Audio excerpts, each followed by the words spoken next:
Amikor elhatároztam, hogy ezen a vízterületen fogok horgászni, akkor egy tűzoltó horgászbarátom mondása jutott elsőként ez eszembe. Ő mondta mindig azt, hogy mi tűzoltók olyan helyre megyünk, ahonnan mindenki menekül. Na most ez a terület, ahol horgászni fogok a következő pár napban, hát ez egy olyan rész, ahonnan szerintem az átlaghorgász menekül, eszágában sem lenne ide leülni. No de ahhoz, hogy jobban képbe kerüljetek, melyik is ez a vízterület, menjünk föl a mögöttem látható kilátóba, ahol teljes pompájában tudjuk megtekinteni ezt a vadvízi csodát.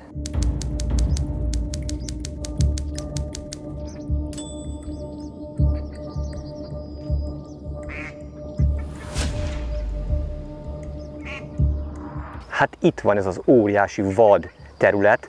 Hát ezt látva szerintem megértitek, hogy miért használtam ezeket a jelzőket.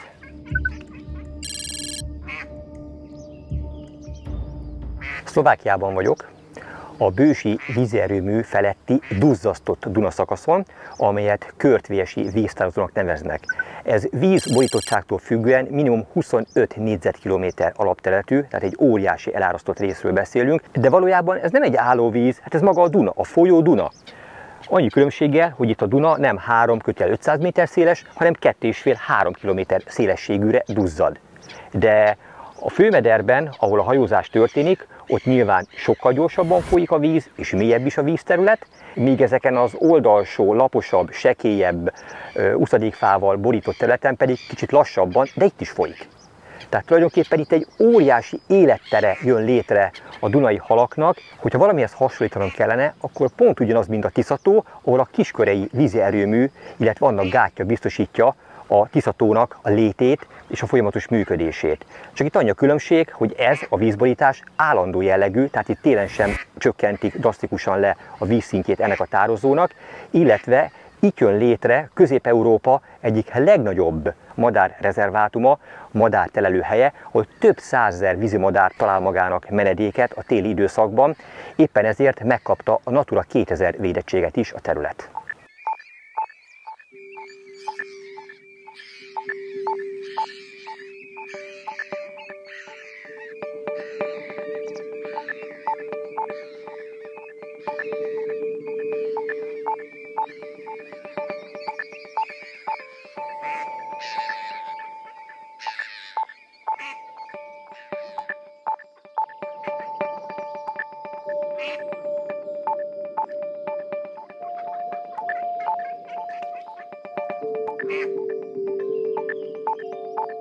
No és milyen halak kedvéért érkeztem ide, és vállalom be ezt az extrém túrát?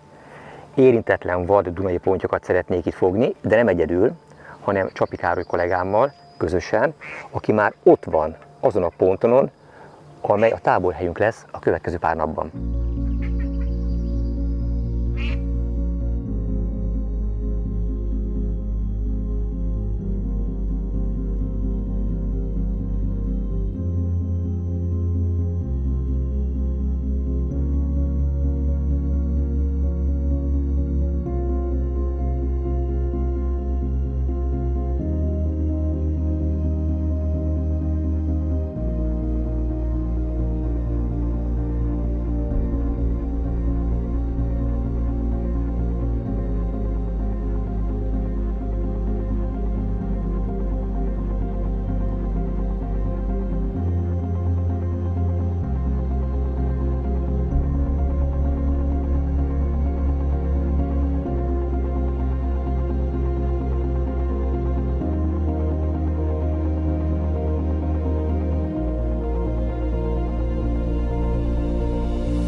Egy Szlovákiában élő horgászbarátomnak, Robert Mareknek köszönhetem azt, hogy ezen a ponton horgászhatunk. Ő is egyébként a Duna megszállottja, az extrém horgászatnak a tökéletesre fejlesztője, és bármilyen hihetetlen, ezt a két pontot, amely egymáshoz van kötve és rögzítve, az ő saját kezemunkájával állította elő. Nyilván régóta horgászik a Dunán, így tudja, hogy minek kell megfelelni, melyek azok az eszközök, amelyekkel biztonságosan és komfortosan lehet néhány napot úgy eltölteni a Dunán, hogy legyen esély a vadvízi pontyok megfogására. Ugyanis persze meg lehetne horgászni ezeket a területeket partról is, de onnan több száz métert behúzni ide, majd a végszeléket stabilizálni szinte lehetetlen. Kizárólag ezek a pontóhajók alkalmasak erre a célra, és ezekről sem lehet túlságosan nagy távolságot meghorgászni, mert hiába húzom el akár 200-300 méter a végszelékemet, közben akkora hasa lesz a sodrásnak köszönhetően a zsinórnak, hogy legyen a végén bármekkora nagy kősúly vagy ólomnehezék, azt a sodrás előbb-utóbb el fogja tolni. Tehát úgy gondolom, egy olyan 100-150 méter sugarú körben kell gazdálkodnunk, és a megfelelő helyeket megtalálnunk a vadpontyok reményében. Tegnap délután érkeztünk, és Robert segített nekünk természetesen becuccolni. Van neki egy nagyméretű hajója. Elmondta direkt, hogy minimalizáljuk a cuccot, mert hát nyilván nem fog minden elférni itt a pontóhajókon. Próbáltuk is ezt, de azért így is sikerült megbudjantani szépen a hajóját, de azért úgy el tudtunk végül mindent rendezni, úgy el tudtunk mindent pakolni, hogy nincs útban, illetve hát szerencsére nem kell semmit sem nélkülöznünk. Miután helyére pakoltunk mindent, belaktuk a sátrakat, jöhetett a helykeresés. Na és persze hát házigazdám segítségét kértem ebben is. Robert, akkor hova érdemes a végszelékeket letenni? Persze ilyenkor gondolom mindenki azt hiszi, hogy egy jól előkészített, beetetett tuti helyre ültem le, hiszen hát a vadvizek azok mind ilyenek, ugye, csak be kell húzni a végszeléket, és már a pontyok ugrálnak is kifelé. Na most Robert sem horgászott az elmúlt 2 hétben, ugyanis egy nagyon jelentős árhullám vonult le szeptember elején. Most kezd valamelyest letisztulni és normalizálódni a vízállás. Ilyenkor mindent előről kell kezdeni. Illetve Robert megvigasztalt, a legjobb helyen vagyunk, ugyanis 360 fokos körben bárhol lehetnek jó potenciális haltartó helyek. De most, hogy a mellettem balra található 2,5 méter átlagmélységű csatornában, vagy a sátor háta mögött lévő 70 cm-es vízben, ez majd csak néhány nap múlva fog kiderülni. Pont ezért, amikor körbejártuk Karesszal a pontont körbevevő potenciális helyeket, 2 meg is jelöltünk, és oda tettük le egyből a végszelékeket, illetve került végül 2 méter mély vízbe, került végül 3,5 méter mély vízbe, került 70 cm-es mélységű területre is végszelékünk, és hát mire minden a helyére került, szépen ránk is sötétedett.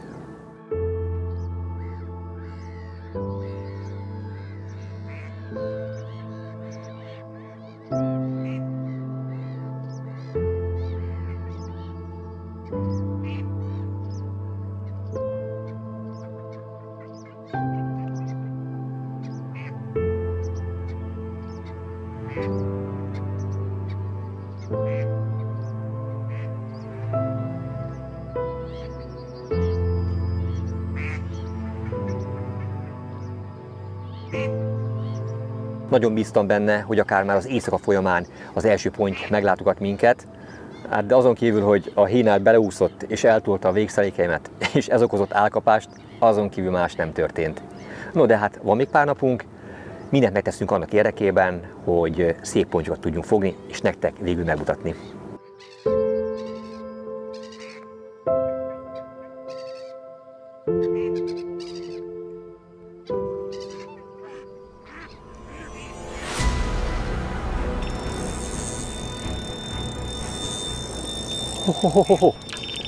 Itt az első kapás. Ez ponty lesz. Karesz, gyere, gyorsan menjünk rá.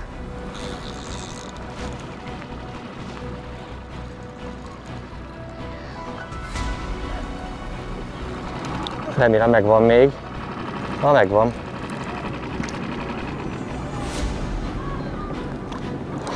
Hatalmas jószág. De ponty.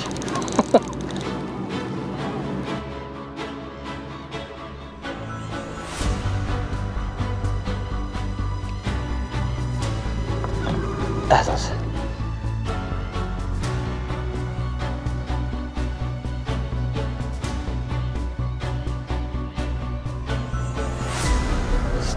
Tökéletesen akadt, el nem ment volna. Alsó szája közepébe a gumikukorica. Hát nem éppen életem pontja, méretét tekintve, de mi a lényeg? Valahol el kell kezdeni, valahol el kell indulni, és itt van az első dunai ponty, a szlovákiai duzzasztott Dunaszakaszról, a Költvési víztározóból.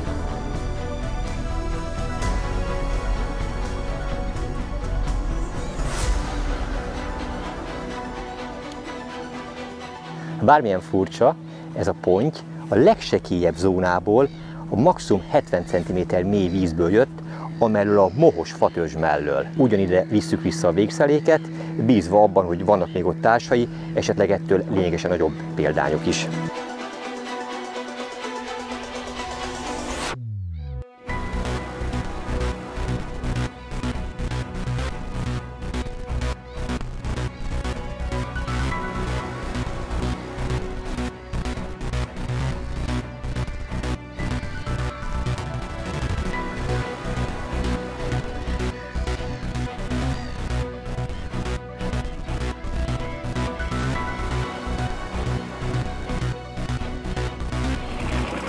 Kicsit körülményes egyébként a főzsinort ezeken az akadókon keresztül átvezetni.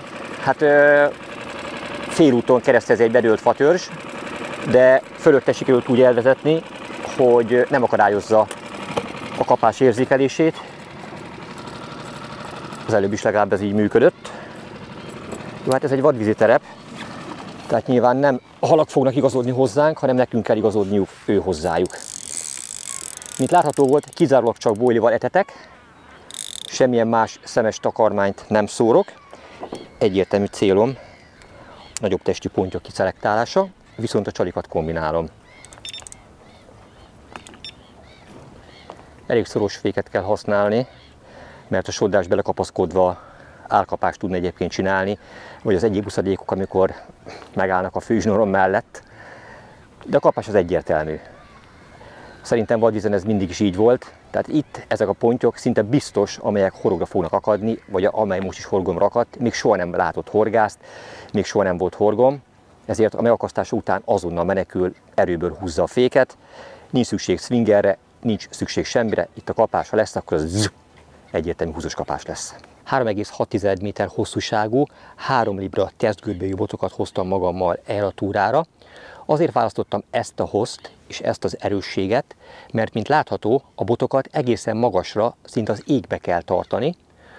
Nagyon fontos, hogy így magasra tartott bottal sokkal kevesebb zsinór éri a vizet, mint egy rövidebb bottal. Normális esetben a csónakos horgászatnál egy 3 méteres bot tökéletesen megfelelő lenne, de az viszont nem tudja ilyen magasra tartani a főzsinort, illetve a legtöbb 3 méteres bot tesztgörbéje ereje nincs olyan, mint ami ennek a botnak van, amely itt ezen a terepen egyértelműen indokolt. Ezekre az erős és rugalmas botokra a Carp Academy Endless 8000-es orsóit helyeztem. Kellően erős és robusztus, a célnak tökéletesen megfelel ezen a terepen is ez az orsó. Egy nagyméretű orsó használatát az is indokolta, hogy a szokásostól vastagabb a főzsinor, amely 0,55 mm átmérőjű. Egyébként eredendően, ez amit most főzsinórként használok, ez Strong Leader néven megvásárolható a kínálatunkban, viszont a nevében is benne van, ez egy leader, ez egy vezető, egy előtét zsinór, amelyet nehéz akadós terepen szoktunk használni. 30, maximum 50 métert szoktunk a főzsinórhoz hozzákötni ebből, hogyha indokolt. Itt viszont ez nem leaderként, hanem főzsinórként funkcionál. Tehát az orsó dobjára, telibe ezt töltöttem föl, szűk 200 méter ment rá egyébként, de hát ezen a terepen nem kérdés, hogy ilyen vastagságú főzsinór alatt le sem szabad ülni.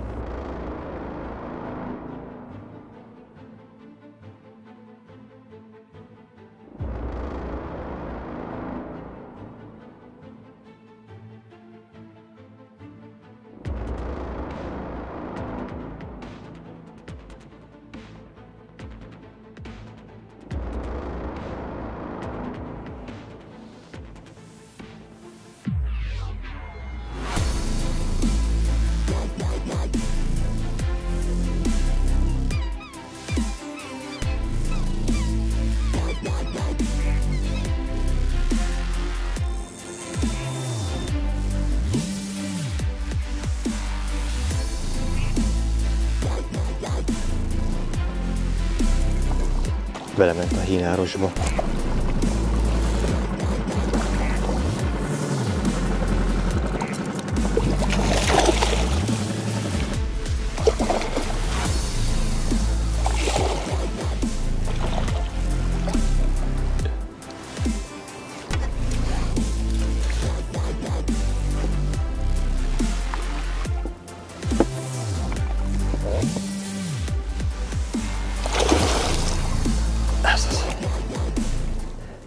Próbálkozok mindenféle csalival. Ezen egy kukicás, Champion Corn Boilie volt, egy szem egzotikus ananász gumikukicával.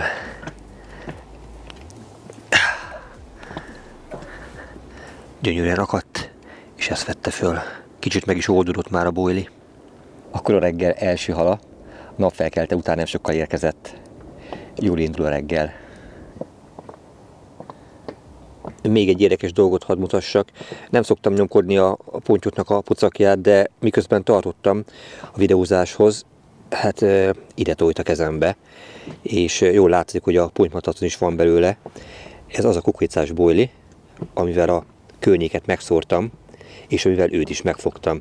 Tehát egyértelműen ízlik nekik ez a boilie, ez már jó jel, mert erre tudok építkezni.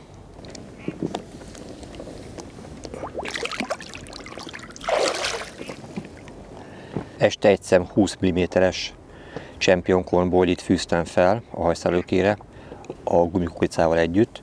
Most megpróbálok egy nagyobb szemet, egy 24 mm-est, de szólóban. Tehát most így mindenféle könnyítés nélkül, hát esetleg ez egy kicsit nagyobb halat eredményez. Minden alkalommal, minden végszerék lerakásakor, vagy hát pontosabban előtte akasztok a horogra PVA-szalagra felfűzött boilie szemeket, de ezek mindegyike meg van felezve, mert így sokkal nehezebben tud a mederfenéken elgördülni, a sodrást nem tudja tovább vinni. Az átlagos egy kicsit nagyobb területet szórok meg, azért, hogy tudjanak a környéken úszkáló halak szemezgetni, illetve hogyha egy nagyobb csapat érkezik erre, akkor meg tudjam őket állítani, ne csupán néhány szem boilie legyen, amely felkelte a figyelmüket, hát hogy tovább a szeretés környékén maradnak, és előbb-utóbb a csalimat is megtalálják.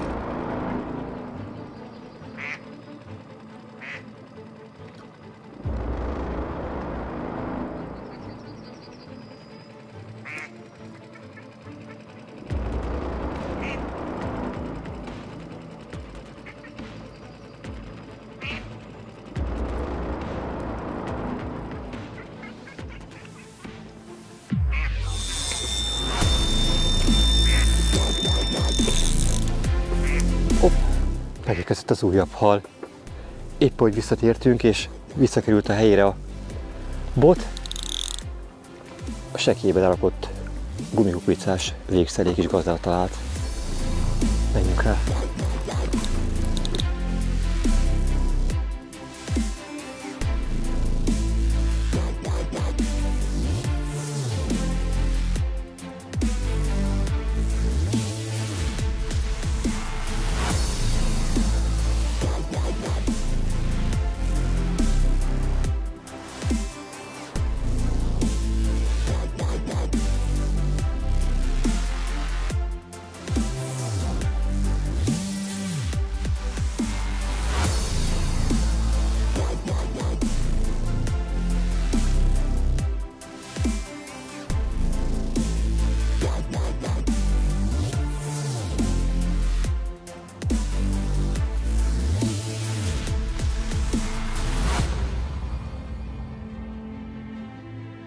A változatosság kedvéért most egy szép tükörponty akadt a horogra. Mindig az első halakat a legnehezebb megfogni, és azokat a területeket, ahol egyáltalán táplálkozással lehet őket bírni. Úgy néz ki, meg vannak most ezek a helyek, hiszen már 3 szép halat tudtam fogni. Most már azon kell dolgozni, hogy a halméretet miként tudjuk növelni. Erre a vastag főzsnúrra a terepviszonyoknak megfelelő, elég egyszerű, de markáns végszeléket helyeztem, amelynek a központi eleme ez a 350 g súlyú ólom. Azért van szükség ilyen nagyméretű nehezékre, mert a víz, ahol a végszelékeket elhelyeztem, mindenhol folyik.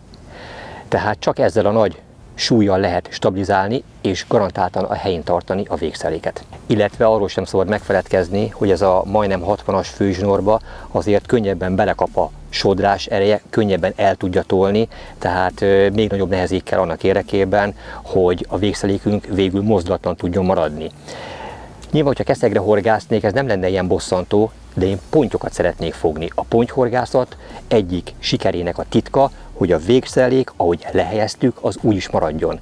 Hogyha a horog, a csali belekeveredik valami uszadékba, vagy a hal számára láthatatlanná válik, vagy tovább gördül, esetlegesen összegabajodik, garantáltan nem lesz kapásunk. Ezt a nagy súlyt egy olyan fix ólomkapocsba akasztottam bele, amelyről le tud akadni, miután a hal horogra akadt. Miután a hal menekülőre fogja, és úszik a csalival a szájában a horoggal, akkor ez a nehezék ilyen könnyedén le tud róla válni. Az ólomkapocs másik végében van egy kampó, ebbe akasztottam bele a horogelőkét, amelyet ezzel a gumihüvellyel zárok le, így biztos, hogy nem tud belőle fárasztás során kiakadni. És akkor jön a 40 cm hosszúságú, szintén 55-ös, de már fluorokarbon előkezsinórból megkötött horogelőkém, amelynek a végén egy 2-es számú gamakacsú Humbeck típusú horog található. Jól látható, hogy a csali az viszont egy fonott hajszálőkére van felkötve, egy fémkarika segítségével, ezt blowback rignek nevezik. Amikor a hal erre rászív, akkor a karika felcsúszik, a horog teljesen szabaddá válik, így biztosítva a tökéletes akadást. Azért van szüksége erre a viszonylag vastag és merev horogelőkezsinórra, mert ez áramló vízben a legkevésbé hajlamos arra, hogy összegubancolódjon, illetve a vastagsága és keménysége okán a merevfenék dörzsülő hatásainak is ellen tud állni. Legyen az kagyló, kő vagy bármilyen egyéb tereptárgy, biztos, hogy sokkal tovább helytáll, nem fogja azt elvágni, ellentétben mondjuk egy fonott zsinórral.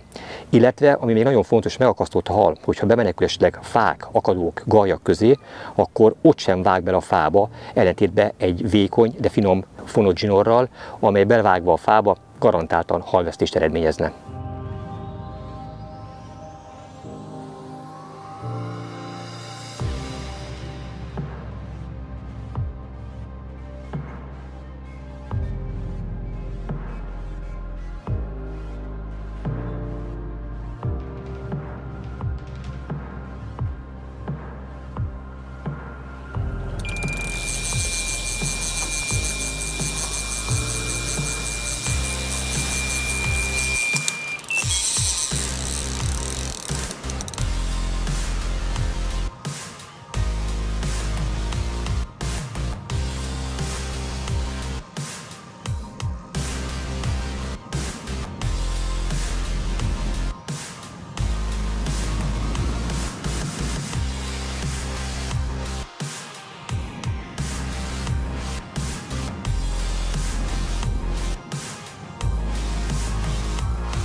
Végre a jobb oldal is működik, és a mogyorós bújjával etetett hely is megadta az első szép pontját.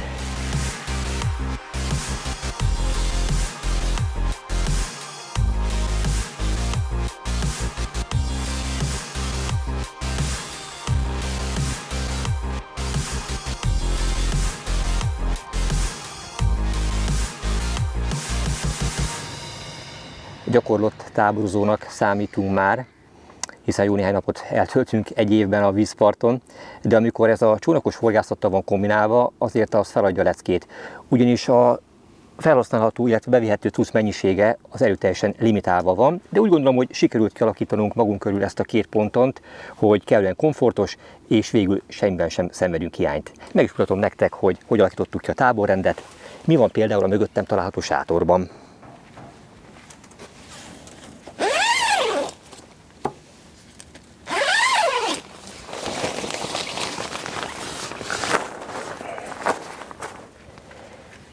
Jobb oldalt található Karesznak a fekhelye, míg bal oldalt az én ágyam.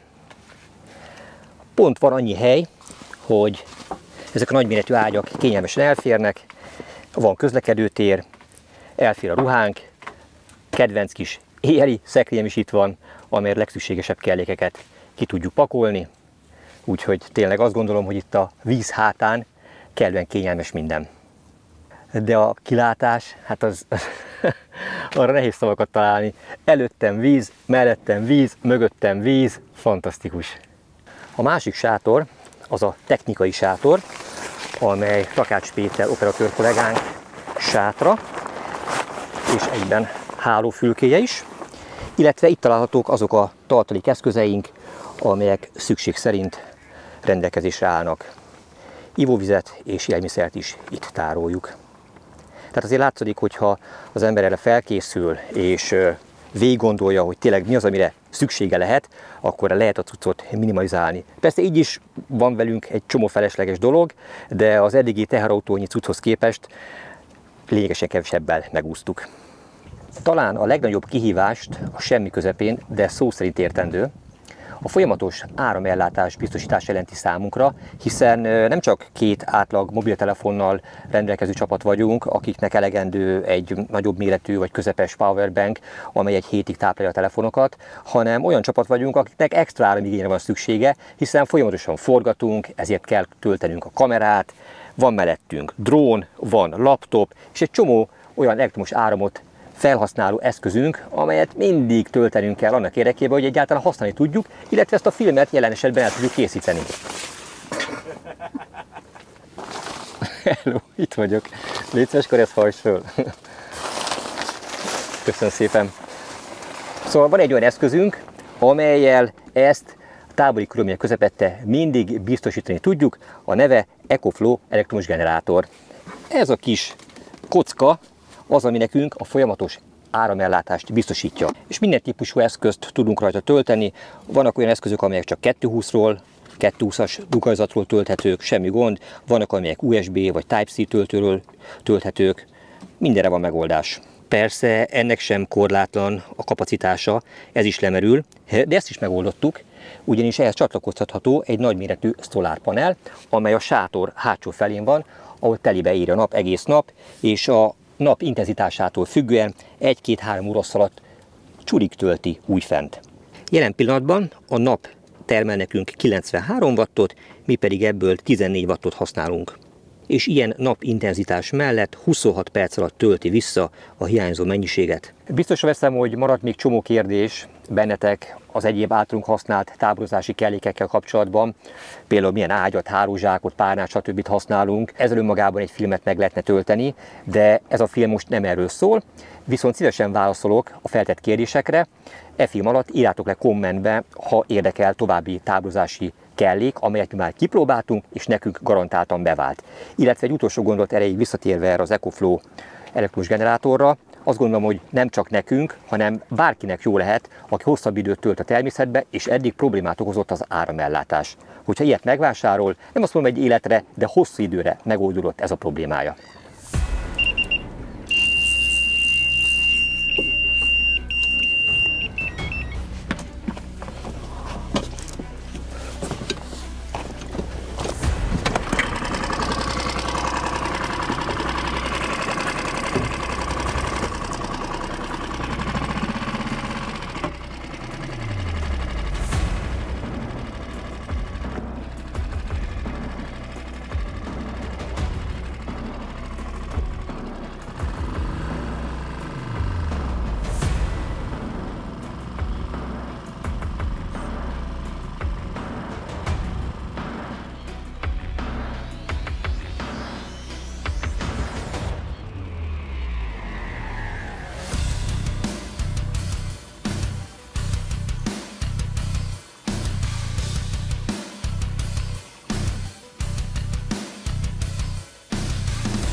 Milyen szép nyurgatestű ponty. Lehet, hogy már az ős-dunai állományból való. És már a második az etetésünkről.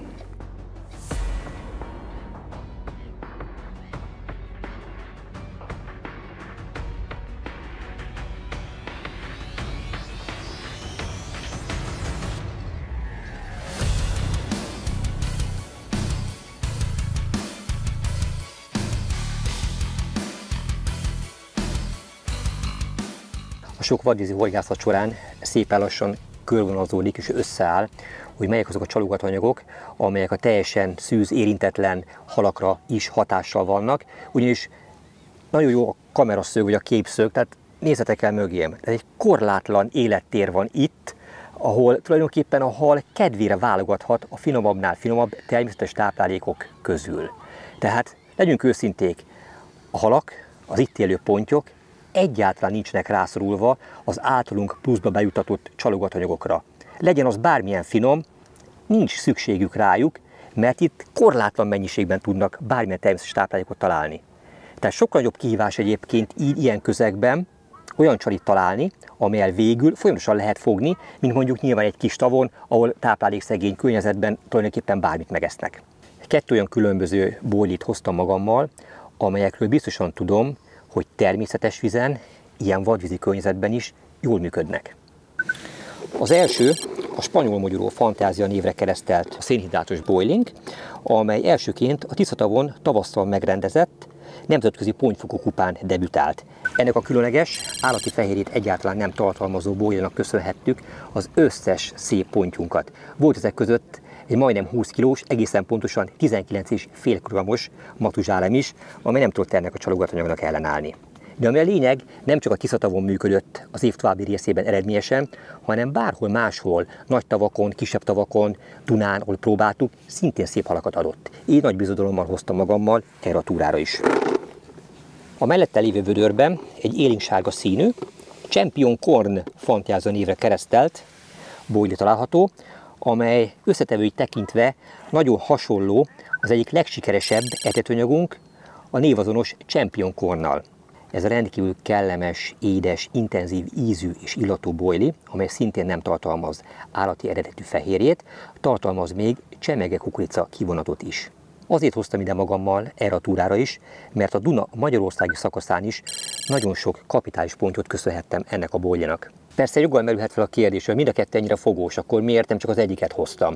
Hát azért, mert nem tudtam eldönteni, hogy melyik lehet itt a befutó, illetve van egy markáns különbség a két boili között, az eddigi tapasztalatok ezt igazolták vissza, hogyha a Champion Corn boilival kezdünk el horgászni, ezzel etetünk, és ezt fűzzük fel a hajszálelőkénkre, az esetek döntő többségében mindenféle előetetés nélkül, akár már az első nap vagy az első éjszaka foghatunk vele pontyokat, úgy, hogy szinte biztos, hogy hasonlóval még nem találkozott a ponty a Dunában, vagy bármilyen más természetes vizen. Míg a másik, a spanyol mogyoró, az érdekes módon nem adja egyből a halat.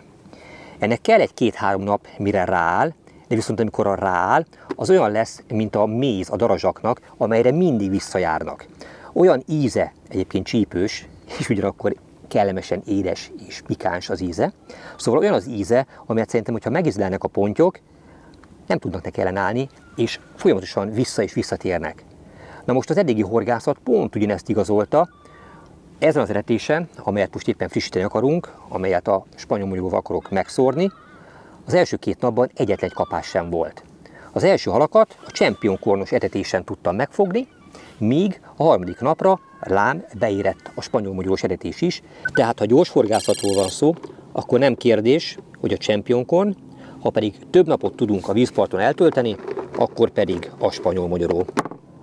Több különböző méretű, 24-es, 20-as, és pont még a tiszatavi versenyről megmaradt néhány szem 16-os golyó is van ebben a keverékben, sőt, jó néhányat ketté is vágtunk, megfeleztünk, azért, hogy még nehezebben tudja elgörgetni a sodrás. Az a tapasztalatom, hogy ha több különböző szemcseméretű boilival etetünk, akkor sokkal bátrabban veszi fel egyébként a hal a hajszálőkére fűzött csalit, mert nem tudja kiszámolni annak a súlyát. Ha minden csali azonos méretű, hogyha minden etetés használt golyó azonos méretű, akkor valahogy a kapások óvatosabbak. Persze lehet, hogy csak ezt bemagyarázom magamnak, de az eddigi tapasztalat azt mutatta, hogy ez a taktika beválik. Van még egy jó tanács, amit érdemes talán megfontolni, legalábbis nekem ez jól működik. A felcsízott horgot, illetve hát a hajszölőkére felfűzött csalit soha nem az etetés közepébe teszem, amikor nagy pontra horgászok, hanem az etetésnek a peremére, vagy attól gyakorta 2-3 méterre. Illetve, hogyha ellepnek az apró halak, akkor ezt a távolságot tovább növelem,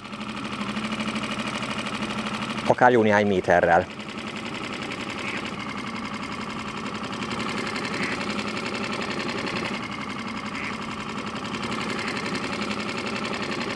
Házigazdánk az évek alatt tökéletesen fejlesztett mindent, és megmondom őszintén, hogy ezt a rotpodot is tőle kaptuk használatra, amely egy Infinity rozsdamentes csónakos rotpod. Ez biztosítja a botok stabil tárolását, na ebből aztán nem tudja a hal kivenni és ellopni a botokat. Itt elől a magasítóval ellátott kapásjelző gátolja meg a botnak a kifordulását, míg a nyelet itt alul egy gumis botvilla támasztja meg, de van mellette egy ilyen gumis pánt, nem tudom a jobb magyar nevét, amely úgy rögzíti és fixálja a nyelet, hogy azt lehetetlen kiemelni abból. Nagyon praktikus és egyszerű a használata, mert ezt a piros gyöngyöt megfogva szabaddá válik a botnyél, kiemelhető belőle, míg a visszahelyezése után rátfeszítve egy mozdulat a visszapattintása és a botnyél rögzítése. 3 különböző méretben kapható egyébként ez, illeszkedve a botok nyeléhez, van 7, 9 és 11 cm-es hosszúságban.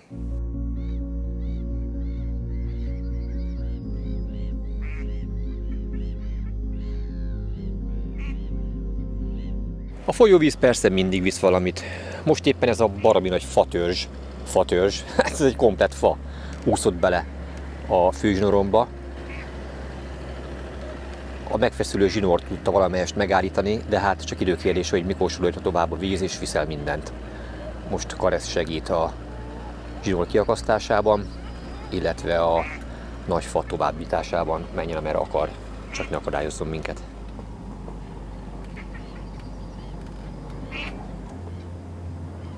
Karesz a dunai uszályokat megszégyenítő ügyességgel tolt el ezt a több mázsás fát.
Szinte a kapás után azonnal bejött ide a sűrű kis dzsungelébe. És hát látszik, hogy szép lassan bele is tekeri magát.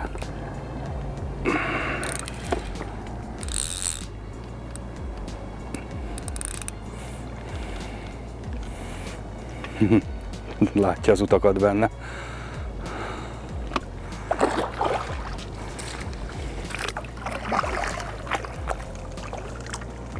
És megvan.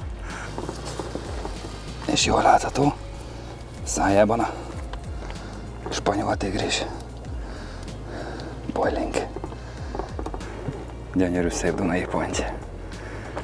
Azt hiszem nem kell jelezni, hogy milyen körülmények között horgászunk, mindenhol belerongyul, vagy a fák közé, vagy a hínárba. Ott van mögöttünk a pontonunk, ahonnét horgászunk.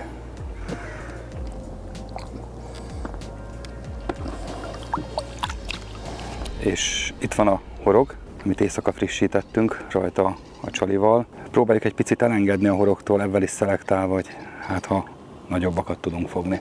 Ebben a vadvízi környezetben mindenhol aranyat ér. Ha valakinek hiányzik arra feljebb a stégje, az esetleg itt lentebb nálunk megtalálja. Vigyázzunk rá, ígérem.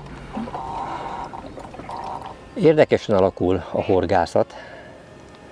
Karesznak a spanyol mogyorós bolylival etetett helye szépen felépült, egyik pontot fogja a másik után, míg nekem, amilyen lendületesen indult a horgászat, olyan lendületesen meg is állt. Egyszerűen az utóbbi időszakban nem tudok egyetlen egy pontyot sem fogni. Mi változott? Hova tűntek a pontyok? Egyértelműen erre választ nem tudok adni, de ami biztos, hogy változott, az a hely, amit eddig eredményesen horgáztam. Ott van egy nagyméretű tuskó, amelyet atombiztos lecövekelt tuskónak gondoltam, miközben az áramlat, ahogy megváltozott, kimozgatta helyéből és elforgatta, sőt, újabbakat hozott. Lehet, hogy ez is megzavarta a halakat, nem tudom, de most, hogyha a hátralévő időszakban szeretnék még pontyot fogni, akkor valamit változtatnom kell.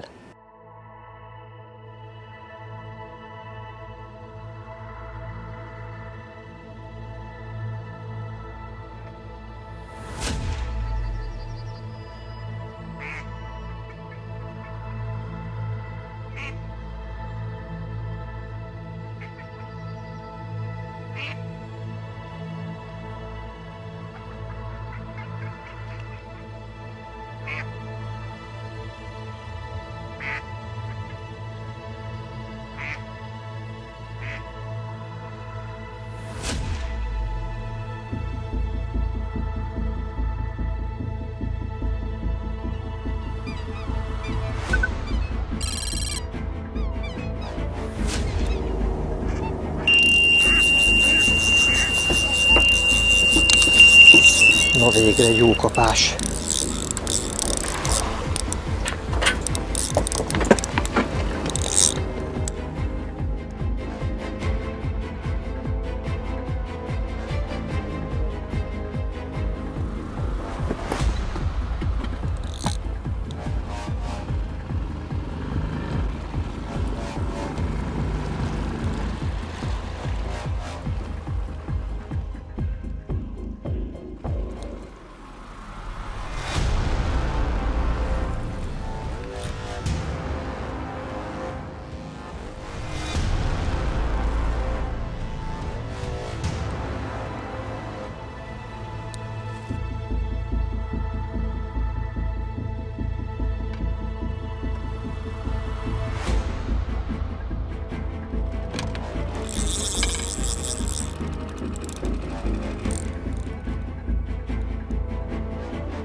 Majdnem.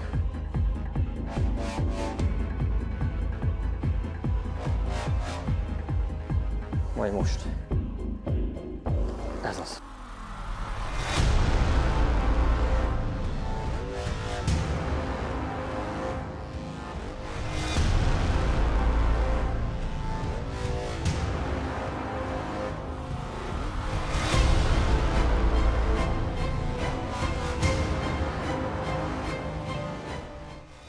Nincs itt semmi baj a Champion Con bolylival, ha a megfelelő helyen van felkínálva. Egy ilyen nehéz közegben megfogott hal, minden hal duplán, triplán, vagy inkább 10-szeresen ér. Nagyon-nagyon örülök ennek a szép pontnak. Kőkeményen meg kell dolgozni minden halért, ezért is ilyen értékes minden fogás.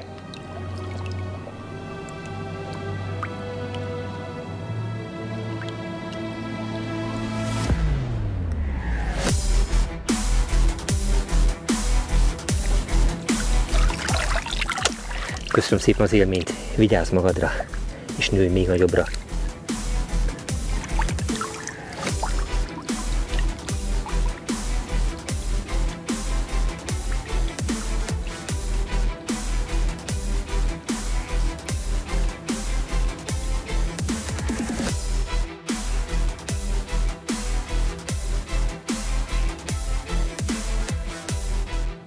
Amikor kijöttünk ide, ebbe a rendkívül sekély részre, hogy a halat méltóképpen megörökíthessük, akkor kaptam választ néhány olyan fontos kérdésre, amely eddig csak úgy kavargott a fejemben, de nem tudtam, hogy mi lehet a válasz vagy a megoldás rá. Most miközben ebben a sekély vízben sétálok, amely itt már csak bokáig ér, akkor döbbentem rá, hogy itt néhány nappal ezelőtt még gond nélkül el tudtunk hajózni. Azért tudom ezt ennyire határozottan, mert azon a fatörzsön ültem, amikor a bevezetőt felvettük. Minimum 30 cm-rel lett kisebb a víz néhány nappal ezelőtti állapothoz képest. Amikor megkezdtem az elsőként sikeres pontyokat adó helyemen a horgászatot, olyan 70-80 cm lehetett annak a vízmélysége. Na most, hogyha ebből leugrik 30 cm, akkor maximum 50 cm maradt ott. Na most teljesen érthető, hogy a halak ebben már nem érzik magukat komfortosan, nem érzik magukat biztonságban, onnan szépen elúsznak. A megoldást az jelentette, hogy egy lényegesen mélyebb szűzterületre tettem le a csalimat, amely egy hinármező utáni enyhe mélyülést jelentett, ahol 1 méterről a víz letört 2,5 méterre. Ennek az alsó pontjára helyeztem el, raktam le a végszálékemet, és lám néhány oroszlán belül beadta ezt a szép pontot. A másik kérdés, amelyre most ismét egyértelmű választ kaptam, az pedig az ajzat. Amikor a mederfeneket monitoroztam, hogy hova tegyem le a végszálékemet, és gyakran hallottam ezt a hangot. Halljátok, hogy kopog? Akkor mondtam én, hogy ez kavics. Hopp! Ahogy kiértünk a hínálmező takarásából, mint a beton. Fú!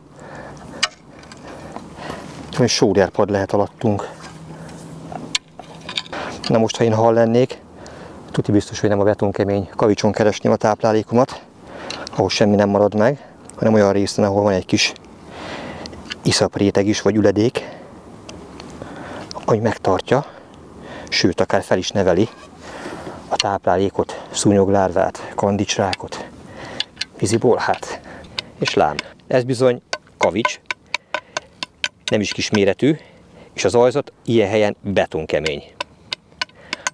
Az biztos, hogy ez nem tipikus pontyos pálya, a jó pontyokat nem itt kell keresni.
Visszatértünk újfent a fotózkodó fánkhoz, és nagyon látványos, hogy a vízszint még tovább csökkent. Viszont egy olyan halat rejt a merítőháló, amit szeretnénk megmutatni, amely nyugodtan mondhatom, hogy minden folyóvízi horgász álma. A dolog pikantériája, hogy évekkel ezelőtt sikerült már ebből a halból pont itt Szlovákiában megfognom az egyéni rekordomat 3 kg 6 dekával, és most ezt majdnem fél kilóval sikerült túlszárnyalni. A hal, amit a merítőfej rejt, ez egy hatalmas, kapitális jászkeszeg. A pontos súlya 3 kg 46 deka. Soha életemben nem láttam még élőben ekkora gyönyörű példányt. Nézzétek, hihetetlenül vaskos. Hát nem tudom, hogy hány évet kellett neki megélni ahhoz, hogy ilyen tekintélyes méreteket el tudjon érni. Hogy legyen mihez viszonyítani, egy ilyen méretű öreg hal minimum egy 20, de inkább 25 pluszos ponty méretével vetekszik a maga nemében.